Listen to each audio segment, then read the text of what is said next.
Salam alaikum. Wa alaikum salam wa rahmatullahi wa barakatuh. Pourriez-vous vous présenter? Oui, moi c'est l'imam Cheikh Ali Kitenge.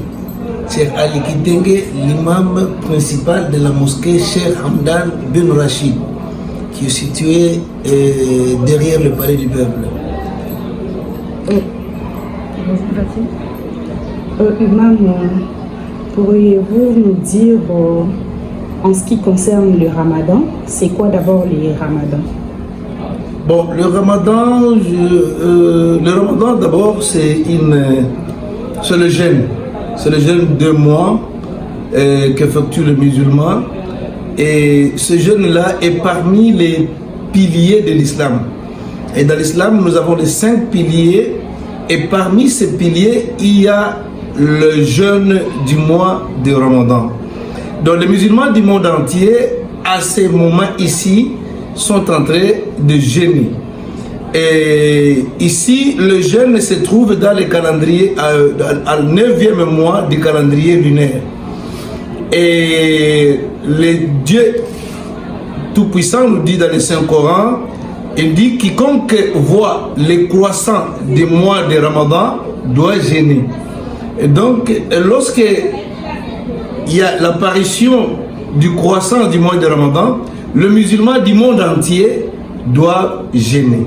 Voilà un peu le jeûne aussi. Vous savez vous-même que c'est une adoration ancienne et qui n'a pas seulement commencé par l'islam, mais ceux qui ont précédé même le prophète Mohammed, qui est le prophète qui est venu avec la religion musulmane, et ceux qui l'ont précédé jeûnaient aussi. Par exemple, Moïse, il jeûnait, et jusqu'à Jésus-Christ. Donc c'est une adoration que là où il n'y a pas de divergence dans toutes les confessions religieuses. Y a-t-il une différence entre la fête de moutons et le ramadan? Oui, il y a une grande différence. La fête des moutons, que nous appelons ici communément Tabaski, nous appelons ça Eid al-Adha. Il y a une grande différence. Les jeûnes du mois de Ramadan, on jeûne pendant 30 jours et on les clôture par la prière de Eid al-Fitr. Tandis que le Tabaski, on est en train de célébrer, c'est-à-dire les sacrifices d'Ismaël, lorsque Dieu ordonna à Abraham d'immoler son fils Ismaël. Et à ce moment-là que nous les musulmans, nous commémorons ces jours-là par ce que vous venez de parler, de dire les Tabaski. Donc c'est ça la différence. Imam, par rapport à la date pour le commencement du ramadan, oui, vous les choisissez vous-même ou c'est une recommandation? Non, la date, je dis ici que nous avons des calendriers. Il y a d'abord le calendrier grégorien que nous suivons ici. Et nous avons aussi un autre calendrier, le calendrier lunaire. Nous les musulmans, nous suivons le calendrier lunaire. Donc c'est la raison pour laquelle il y a des décalages à chaque fois. Le ramadan peut se retrouver, et c'est comme l'année passée, c'était au mois d'avril. Et aujourd'hui, nous sommes dans le mois, donc il y a ce décalage-là. Alors, nous déterminons, parce que le mois de calendrier lunaire se termine à 30 jours, il n'y a pas 31 jours. Et voilà pourquoi il y a chaque fois le décalage entre le calendrier grégorien et le calendrier lunaire. Et nous ne déterminons pas, je vous ai dit ici que c'est le 9e mois du calendrier lunaire. Donc ici, nous sommes dans le mois de Ramadan, donc c'est le 9e mois du calendrier lunaire. Quels sont des sacrifices à faire pendant ce jour des ramadans? Voilà un peu les ramadans, et il n'y a pas de sacrifices, c'est-à-dire les musulmans doivent d'abord observer le jeûne. Dès l'apparition de l'aube jusqu'au coucher du soleil. C'est ça le jeûne. Vous devez vous abstenir de faire les relations sexuelles avec votre femme pendant la journée, avec vos femmes, tout ça. Le désir charnel, vous les invitez. Et vous ne mangez pas, vous ne buvez pas, vous ne fumez pas. C'est tout ça à partir de l'apparition de l'aube jusqu'au coucher du soleil, durant tout un mois. Et là, vous multipliez les actes d'adoration, jour et nuit. Donc, c'est un mois qui est consacré par l'adoration.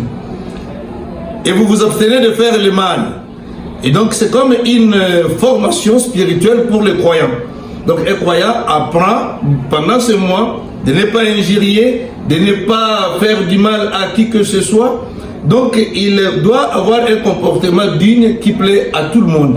Et cela lui permettra, après le mois de Ramadan, d'adopter un comportement d'un vrai croyant. Et c'est pour quand la fin? C'est 30 jours, je vous ai dit c'est 30 jours, mais dans les calendriers lunaires, parfois, il y a 29 jours. Donc, comme nous avons commencé le 11 mars, donc jusque parfois le 10, on peut rompre le jeûne. Donc, la fin, ça peut être le 10 ou le 9.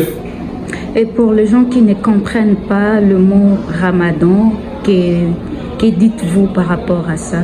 Oui, le Ramadan, pour ceux qui ne comprennent pas, c'est le mois de jeûne. C'est le mois de jeûne dont les musulmans du monde entier jeûnent et multiplient les actes d'adoration. Mais dans le sens approprié, c'est aussi le mois qu'on dit que ce sont le mois qui absout le péché, que Dieu absout le péché. En multipliant des actes de générosité, Dieu est en train de pardonner vos péchés pendant ces mois. Quel est le message que vous donnez à tous les musulmans du monde pendant ces temps de Ramadan? Le message que je peux donner aux musulmans du monde entier à ce moment ici, c'est d'en profiter de ce mois, le mois de Ramadan, qui est le mois de la générosité, qui est le mois de l'adoration, prier la nuit, jour et nuit, multiplier des bons actes. Et pour les musulmans du Congo, là je vais les demander aussi de ne pas oublier de prier pour nos frères qui sont en train de vivre dans l'atrocité des guerres, de prier pour que ces guerres prennent fin, parce que pendant ces mois, Dieu accepte ou exauce les prières des jeûneurs. Et donc les musulmans de la République démocratique du Congo doivent multiplier aussi les prières en faveur de nos frères de l'Est. Nous vous remercions. C'est moi qui